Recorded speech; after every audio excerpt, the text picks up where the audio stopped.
باللہ من الشیطان الرجیم بسم اللہ الرحمن الرحیم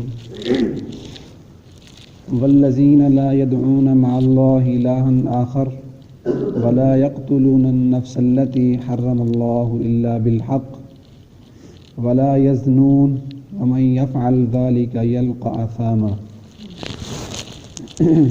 اور وہ لوگ وہ ہیں جو اللہ کے ساتھ کسی دوسرے معبود کو شریک نہیں کرتے، ولا يقتلون النفس التي حرم اللہ الا بالحق، اور کسی ایسی جان کو جس کو اللہ نے حرمت عطا کی ہو قتل بھی نہیں کرتے، ولا یزنون، اور وہ زنا بھی نہیں کرتے۔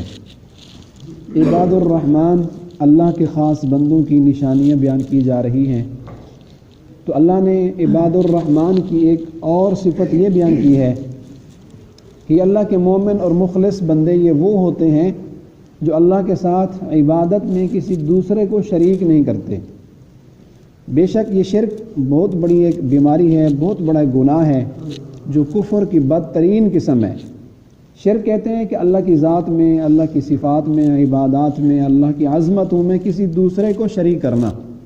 تو یہ جو اللہ کے خاص بندے ہیں جن کی اللہ نشانیاں بیان فرما رہے ہیں، یہ خاص بندے اس شرک سے بری ہوتے ہیں، شرک سے ان کا کوئی واسطہ نہیں ہوتا۔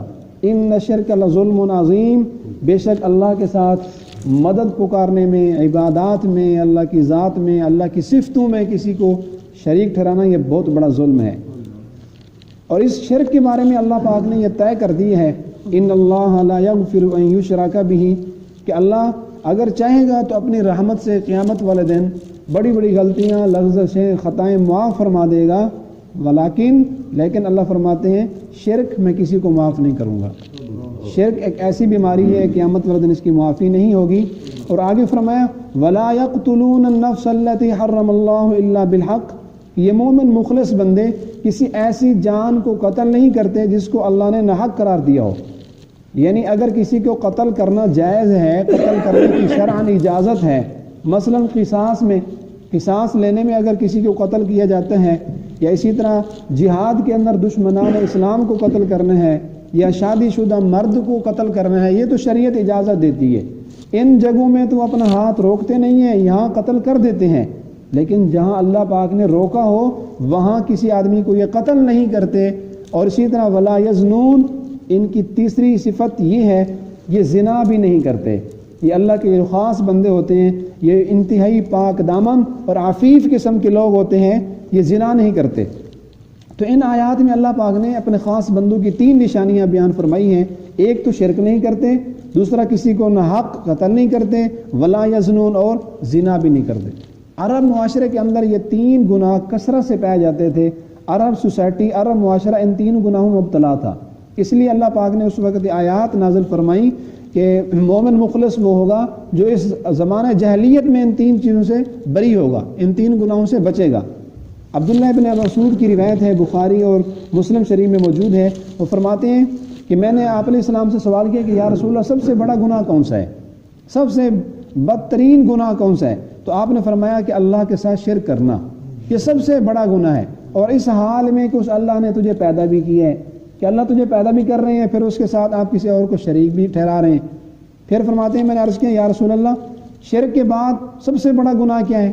تو آپ نے فرمایا کہ اپنی اولاد کو اس ڈر سے قتل کر دینا کہ میرے ساتھ کھانے میں شریک ہوں گے، یعنی ان کو مجھے کھانا کھلانا پڑے گا، ان کو پالنا پڑے گا، ان کے لیے روزی کا انتظام کرنا پڑے گا، تو مایوس ہو کر اپنی اولاد کو قتل کرنا یہ بھی بہت بڑا گناہ ہے۔ پھر فرماتے ہیں میں نے عرض کیا کہ یا رسول اللہ اس کے بعد کون سا سب سے بڑا گناہ ہے؟ تو آپ نے فرمایا اپنے ہمسائے کی بیوی سے زنا کرنا۔ تو عبداللہ بن مسعود فرماتے ہیں کہ اسی حدیث، انہی باتوں کی تصدیق میں اللہ نے یہ قرآن کی آیت بھیجی جو رسول انور صلی اللہ علیہ وسلم نے حدیث ارشاد فرمائی سب سے بڑا گناہ شرک، پھر فرمایا اپنی اولاد قتل کرنا، پھر ہمسائے کی بیوی سے زنا کرنا۔ اور انہی 3 باتوں کی تصدیق کے لیے قرآن کی یہ آیات اتری والذین لا یدعون مع اللہ الہا آخر، کہ اللہ والے تو وہ ہوتے ہیں جو یہ 3 کام نہیں کرتے۔ تو یہ 3 بہت بڑے گناہ ہیں، عرب ان میں چونکہ مبتلا تھے تو اس وقت ان کی ضرورت تھی۔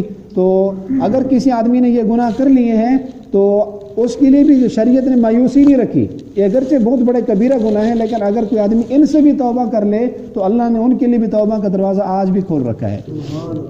تو عبداللہ بن مسعود فرماتے ہیں کہ کفار اور مشرکین آپ کی مجلس میں آئے اور کہنے لگے کہ ہم نے تو یہ تینوں کام کیے ہیں اور کثرت سے کیے ہیں۔ مشرکین کہنے لگے کہ ہم نے نہ اللہ کے ساتھ اور معبود بھی ٹھہرائے، ہم نے قتل بھی بہت کیے، ہم نے زنا بھی بہت کیے۔ تو مشرکین نے کہا اب ہماری بخشش کی صورت ہے، ہماری بھی کہ توبہ قبول ہو سکتی ہے؟ تو ان کے سوال پر قرآن کی اگلی سورۃ فرقان والی آیت نازل ہوئی، الا من تاب وآمن وعمل عملا صالحا، کہ ہاں جس آدمی نے ان تینوں گناہوں سے بھی توبہ کر لی، اگرچہ بہت بڑے گناہ ہیں، الا من تاب وآمن، توبہ کی اور ایمان لے آیا، یہ کام چھوڑ دیے، وعمل عملا صالحا، اب انہوں نے نیک عمل شروع کر دیں، فاولئک یبدل اللہ سیئاتہم حسنات، تو اللہ فرماتے ہیں کہ یہ وہ لوگ ہیں کہ ان کی برائیوں کو اللہ تعالیٰ نیکیوں میں بدل دے گا۔ اگرچہ بہت بڑے گناہ ہیں لیکن اب توبہ کر لی، ایمان لے آئے، اب اعمال ان کے درست شروع ہو گئے، تو اللہ رب العزت کے خزانوں میں کمی نہیں ہے۔ اللہ فرماتے ہیں میں تمہیں بدکار سے میں نیکوکار بنا دوں گا اور تمہاری بدیوں کو میں نیکیوں میں لکھ دیں گا، یہی تمہارے گناہ نام اعمال آخرت والے دن نیکیوں میں بدل جائیں گے۔ تو اللہ رب العزت سے دعا ہے کہ اللہ تعالی ہمیں بھی اس طرح کے گناہوں سے محفوظ رکھیں۔ عفت اور پاک دامنی یہ اللہ پاک کی بہت بڑی عطا اور نعمت ہے، اللہ ہم سب کو عطا فرمائے۔ اگر کبھی کسی مومن سے ان گناہوں میں سے کوئی گناہ ہو گیا ہو تو اس کے بعد بھی توبہ کا دروازہ کھلا ہے، اور مایوسی کفر ہے، کہیں شیطان ہمیں اس بات میں نہ لے ڈوبے کہ اب میں نے اتنا بڑا گناہ کر لیا ہے، اب تو میری معافی ہو بھی نہیں سکتی۔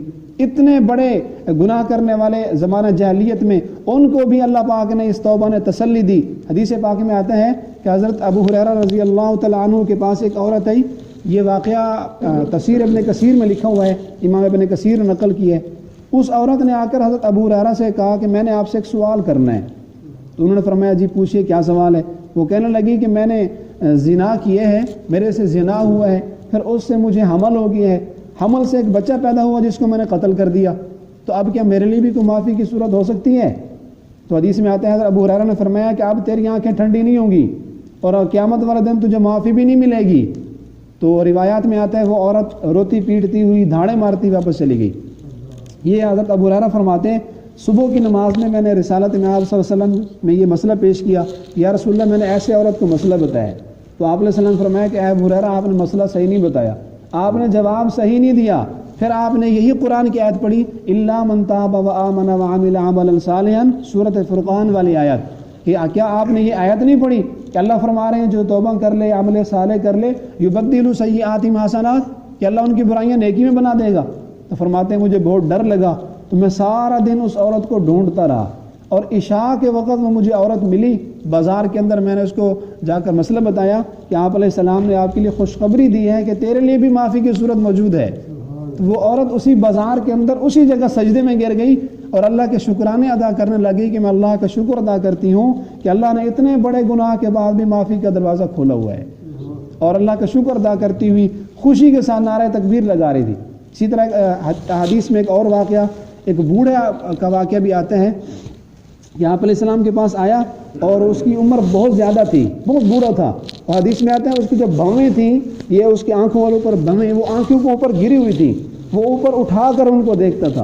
تو اتنا بوڑھا تھا، اس نے آ کر پوچھا کہ یا رسول اللہ میں نے بہت گناہ کیے ہیں، میں نے کوئی گناہ نہیں چھوڑا، میں بہت بدکار سیاکار ہوں، میں نے زنا بھی کیے ہیں، میں نے قتل بھی کیے ہیں، گناہوں میں آلودہ ہوں، میری بھی کوئی بخشش ہو سکتی ہے؟ تو آپ نے فرمایا ہاں اگر تو کلمہ پڑھ لے، اور تو پھر یہ آیت تیرے لیے بہت بڑی بشارت ہے، الا من تاب وآمن وعمل عملا صالحا۔ جب اس نے کلمہ پڑھا تو آپ نے فرمایا کہ اب تیرے گناہ معاف ہو گئے۔ تو پھر اس نے کہا یا رسول اللہ میرے صغیرہ کبیرہ چھوٹے بڑے سارے معاف ہو گئے؟ آپ نے فرمایا ہاں اللہ نے تیرے سارے گناہ معاف فرما دیے۔ اللہ تعالی ہمیں بھی ان تین گناہوں سے محفوظ فرمائے۔ وآخر دعوانا الحمدللہ۔ بسم اللہ الرحمن الرحیم، الحمدللہ رب العالمین، الرحمن الرحیم، مالک یوم الدین، اللهم انا نسألك الهدى والتقى والعفاف والغنى، اللهم اكفنا بحلالك وحرامك